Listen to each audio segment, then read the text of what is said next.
zůstáváš dál. To bych poradil i jasno.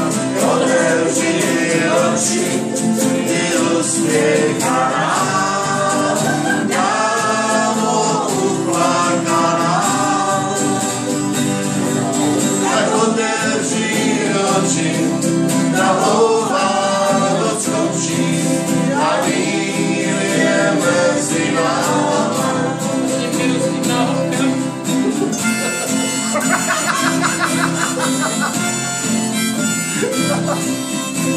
Tady normálně přestřelka jako.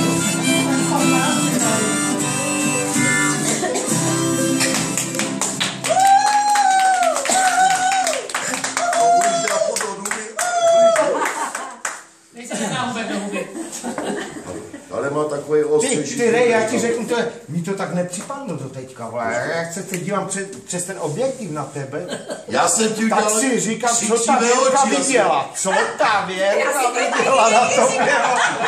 Ježíš, a on se na tebe. To už vůbec. A jak si to máma chválí? A co to stálo peněz? 18 kilo jsem zubnul. 18 kilo? A kde jsi je měl? To jsme Baťoch, ne? 18 kilo? Kolik